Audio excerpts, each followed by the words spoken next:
Hey guys, my name's Rosh. I'm the Managing Director of Elliott Scott HR. Today I'm with my good friend Leigh Henderson. Hey Leigh. Hi there. For those of you, Leigh, obviously I know you for quite some time, both as a candidate and as a client. But for those of you that don't know who you are, do you want to share a little bit more about yourself? Yeah, absolutely. So, Raj, thank you so much for inviting me to chat with you today. Always love spending time with you. Thank you so much for your support in the past as well. I'm Leigh Henderson. I'm a 15-year HR professional. Been an executive the last handful. I've only worked in Fortune 100 organizations up until recently. In June, I left my corporate job and decided to try something new. I do HR consulting, I do professional and executive coaching, and I started writing this little book that I call HR Manifesto. And when I started writing that book in June, it actually turned into a profile on TikTok. Wow. I didn't realize you'd written a book before this. So this is where the idea stemmed from. Absolutely. Yeah. So HR Manifesto was born from a book that I'm writing, a workplace survival guide. And I started a TikTok channel to test content for the book. And people loved it, so it kind of took off from there. I do have a few questions. Thank you so much. My first question is, what would you say is the biggest benefit of working here? Wonderful question, and an easy answer. It's absolutely our focus on professional development. Hands down. If you were to come on board, very quickly you'll be asked to do the jobs of 2 to 3 other individuals that we have absolutely zero intention of ever backfilling. And so you'll be gaining a ton of experience at no additional cost and skewed benefit to us. It's a real win-win. Nice, nice. So TikTok, why did you choose TikTok as a platform? Well, it's interesting, like pretty much 90% of HR professionals at one point in our career, we say, I'm going to write a book about this, right? I mean, we all pause because we can't believe some of the scenarios and situations that we have to handle in the workplace. Am I right? So, And so I remember when I started my career 15 years ago, very quickly, I'm in a job doing labor relations, working 24/7, 365, covering literally 3 shifts, thousands of unionized employees, handful of unions. And I told myself, I'm going to write a book one day. And so at that point, being so busy, I didn't get the opportunity. And I thought, well, I'll put it on Facebook. Well, that time passed. Then I was like, well, I'll learn Snapchat. Well, I never learned that. Then I was like, well, I'll put it on Instagram. And really, Instagram kind of passed me up because I was busy working and I started my family and I just really wasn't on Instagram until finally this summer. It's like, okay, let me write this book and let me start this blog, and let me find a way to test content and see what people find interesting or funny. And what was hot? TikTok. And so that's how I ended up on TikTok, a place I never thought I'd end up on, because before I started HR Manifesto, I wasn't TikToking, right? I wasn't on the TikTok. I've got to admit, I feel like I went through, I've used Facebook, Instagram. I think I'm too old to use TikTok at the moment. I feel like it just hasn't connected with me yet. But ever since, following you, I've become obsessed. I keep scrolling, I keep looking. It's really Yeah. fascinating. Yeah, well, I'll tell you, if you Google the marketing, and what's going on with TikTok, the average age is very young, right? So it is much younger than I am. It's half my age, right? But what's incredible about TikTok is that there's value for everyone everywhere across TikTok. So if you want to learn how to shave your legs, go to TikTok. If you want to learn how to do a resume, you can go to TikTok. If you want to learn how to make a boozy drink, you can go to TikTok, right? And so that's what's incredible about TikTok, is that it's just these, you can do like bite-sized entertainment or bite-sized learning. It fits everybody really across all demographics, and we'll continue to see it grow. So Yeah. it's an exciting platform if you give it a shot. You have inspired me. I'm definitely going to be considering doing my own TikToks with Elliot Scott. So, Yes, you should. It's not just dancing anymore, right? I know. Well, I feel like Thank goodness. Right. do it. That's amazing. I love that context. So what about HR Manifesto, little short content snippets? Is there much of an HR community in the TikTok world? Yeah. So, we make this joke, the TikTokers make this joke about what side of TikTok are you on, right? And that's because there's so much diversity on TikTok, as I've already mentioned. There's so many different communities, and every person, I truly believe, belongs on TikTok. And so if you find your little niche, if you find your community on TikTok, it's a beautiful thing. Mm-hmm. And so when I got on TikTok, I had no idea there's an HR talk. Yeah. Right. So if you hashtag HR talk or hashtag HR, you're going to see all these videos about HR, some good, some bad. Right. But there are so many people out there. And when I joined, all of these HR professionals, of course, they started messaging me, tagging me, following me. And there are a ton, thousands and thousands of HR professionals that are very open about being HR professionals on TikTok. So it's a really neat community. So just so I also understand, so you had this idea, you found this hashtag, you just start creating some small snippets of content based on your book, and then it just started blowing up? Yeah. So I started sharing crazy stories that happened to me. So, to take a step back, my favorite part about being an HR professional is being a coach. Right. So I love helping people maximize their strengths to be successful. I get so much joy from other people's successes. So that's my favorite part of HR, hands down. And so I thought, gosh, how can I give back? How can I continue to coach? Since I had just left my position, how can I add value? Right. And that's how I found a way to add value. And so all my videos, some I'm the antagonist, some I'm the protagonist. Maybe hopefully you think I'm funny in some videos, maybe some are serious, some I'm directly coaching, but regardless of the content and what video you're watching, there's a lesson there. Like I'm low key or very obviously coaching in every single one of my videos, even the silly ones where you think, what could possibly be the message here?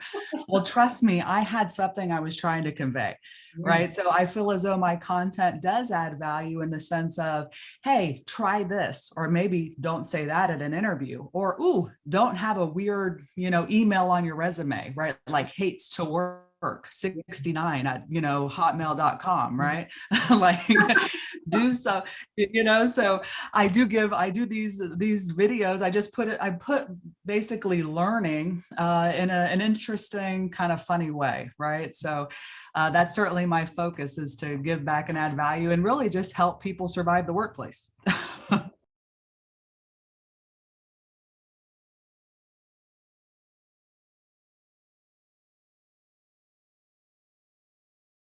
Apart from obviously the likes, the followers, because I'm a bit of a novice still, as I admit, on TikTok.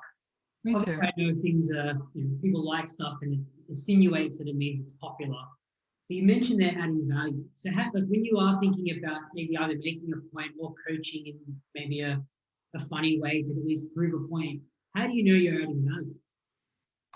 How do I know I'm adding value? Well, probably twofold. A lot of the content that I put out there, it's based on true events.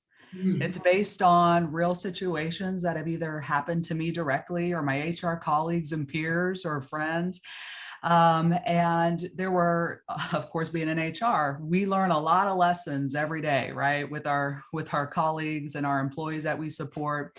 And so I know these things have happened. I know the places where people sometimes trip up. And so I certainly know that, let me share now with my audience that, maybe let's not do it this way.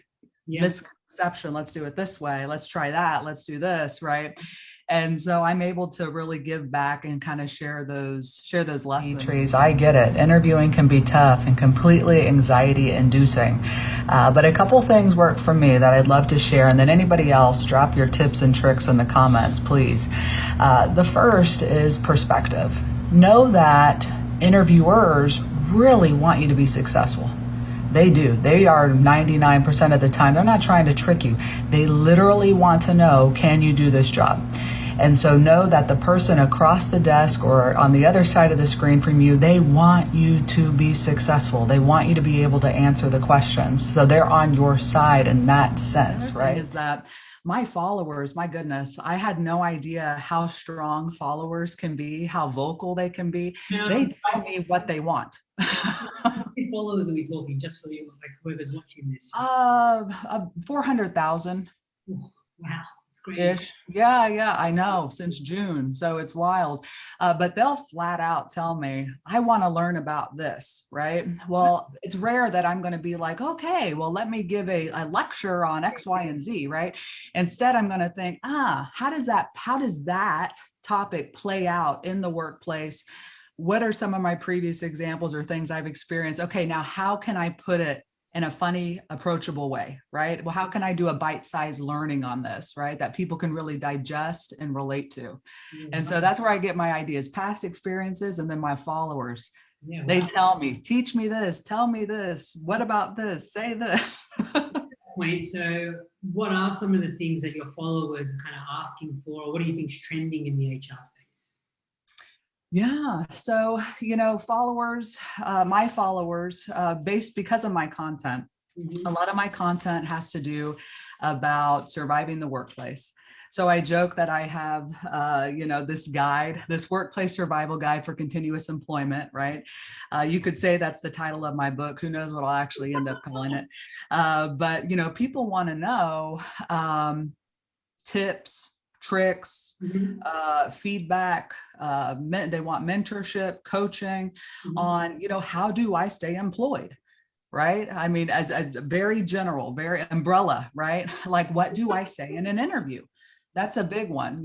What they don't say it this way. I say it this way as an HR professional, but how can I brand myself better in the workplace, right? What's professional and what's not professional? And so I think a lot of times folks that are good at something, that are experts in something, you're an expert in talent acquisition, maybe I'm an expert in HR, we take for granted that we're experts. Yeah, right. Like, we forget that we know things that 99% of the population doesn't know. Yeah. I know what happens behind the scenes and how we negotiate and operate and run a business, where people they just don't have that experience, right? So how can I translate that so that people understand the inner workings, so that people can understand the politics, so that people can understand really how this really plays out in the workplace, right? Whatever it may be. Yeah. And so that's what I really try and be cognizant of, is that, this is like breathing to me, but to somebody else, it's totally novel. Yeah. It's totally new, right? So now how can I make that bite size? How can I help other people be successful in the workplace, right? And so that's really my core focus. Yeah, I love that. Right. I mean, look, we're very passionate about building an HR community ourselves. So with some of this stuff, I'm making note of it right now. Make sure I connect with our followers as well. You mentioned there the demographic, and as you said, TikTok does probably lend itself towards a more junior demographic. For some of those younger people that are interested in HR, maybe you've never heard about HR, now you've given them some interest in the HR world. Do you have any tips or advice for maybe someone thinking about a career in HR? Yes. No, great question. What I'll share is that, gosh, nothing brings me more joy. Oh my goodness, when I get a comment from a college student, a high school student, just an entry-level person that says, gosh, you have inspired me to go into HR. You have introduced me to HR, and now I'm considering it as a major, right? I realize now I want to learn more. I want to go to business school. I want to do this. I want to do that. I want to get my master's now in HR. I want to keep going, and I want to get certified in HR, you name it. Oh my goodness, what an honor for me that people feel inspiration from my content and want to continue their growth and their evolution and their progression as professionals or into the professional realm. So to me, I'm like, wow, like that is so inspiring, my general feedback, to really anyone, even, folks, whether they're considering HR or just any sort of business related field, any function, is that networking matters. right? That's a big one that I love to share because we forget, right? A lot of times we look insular for support and to get somewhere, but we forget, gosh, it actually takes champions, mentors, Yeah. coaches, you name it, right? To get where we need to go. And so don't be shy to reach out and ask for support and counsel and opinions and guidance and you name it, because a lot of folks don't. A lot of folks don't. You'd be surprised, and it's the same thing that happens in the workplace, right? I mean, so. I agree. No, I live by that. So. Yeah, I do too. It's important.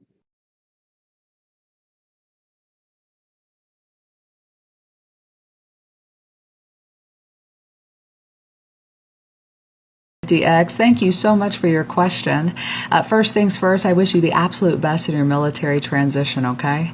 Now, with your question, there are so many things that you can do to ready yourself for a career in HR.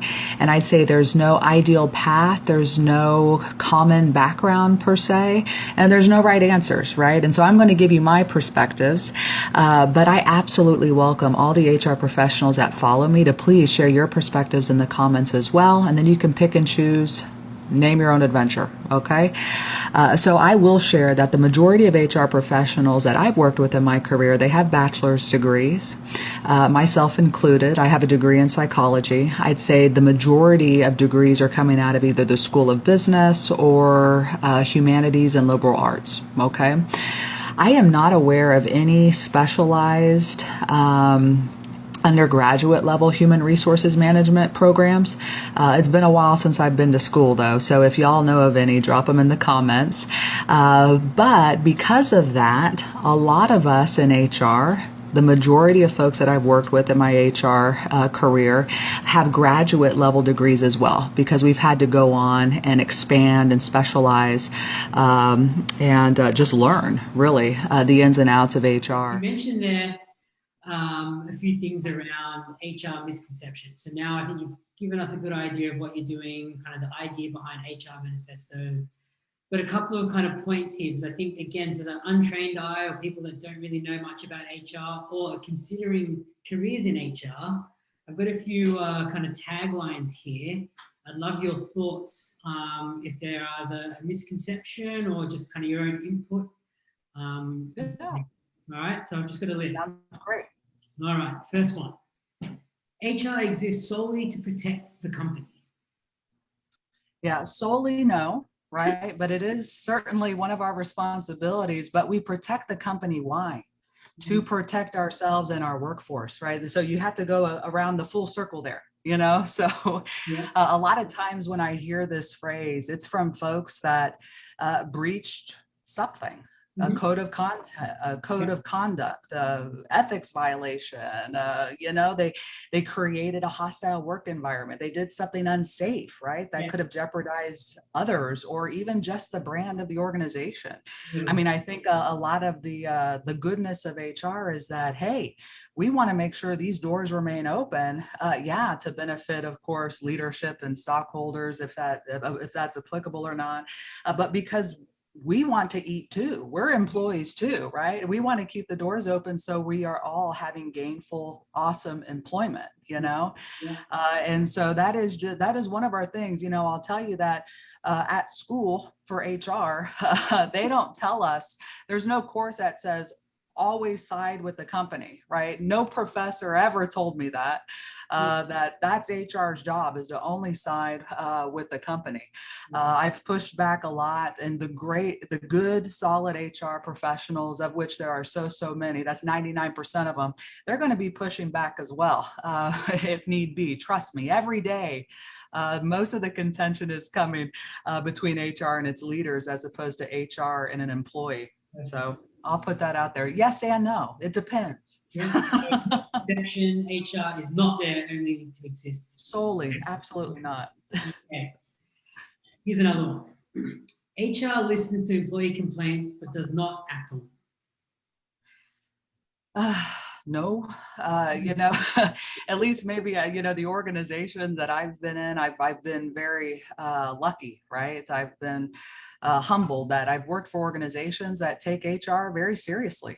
Is that all organizations? No, but your mature organizations, they will take HR very seriously, and we have tons of rules. It's in my job description that I'm going to respond to anything and everything that comes to me. And so we will investigate. We do our due diligence. It may go either way, right? It may benefit you or not, but yeah, no, we listen and we act. That's most of our day. Yeah, I like that. I think that reminds me of another one that I just thought of, which I know when people ask me, so what do you do, Rosh? And I go, I recruit HR people. And like, oh, you recruit recruiters? I'm like, no, I recruit HR. And then I have to go through this whole spec of this is what HR does. And they're like, oh, the people that you complain to, watch out, it's the fun police. So I feel like all these misconceptions are very much prevalent. 100%. Last one. HR isn't a strategic position that provides value to the company. Yeah, well, again, for me personally, I'm a business person first. I went to business school, right? And I think it depends on your position or level in an organization. I've been an HR executive for the last handful of years. I proverbially sat at the table, right? Certainly operate the business and have input to all areas within the business. It's incredibly strategic because when you think of what HR is, to your previous point, people asking, what do you do, Rosh, right? HR is responsible from womb to tomb, right? The full employee life cycle. So you can just see there all those intersections and opportunities to be strategic for the entire employee experience, of which there is a ton, right? There's a ton. What policy, what vendor, what's the future, who to hire, how to hire, you name it. It's all strategy at some point. I mean, I personally can say, we're busier than we've ever been. Because, all the vulnerabilities that were identified throughout the last year, they're all going to be people-led solutions. So, Absolutely. very much guiding people to a better life, period. Yeah, absolutely. Yeah. 100%. Yeah, well said. Cool. Well, that's all I have for today. But, for those that are interested, how do we find you on TikTok and other social platforms? Yeah. So I'm on YouTube, Instagram, and the TikTok, as I like to call it, or the Tic Tac sometimes, at HR Manifesto. So certainly check me out. And I appreciate you, Rosh, and your time.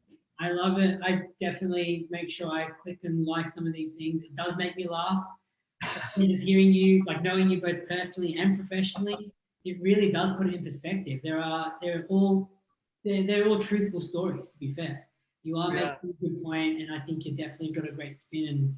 And I really appreciate all the work that you're doing within the HR community. Yes, thank you.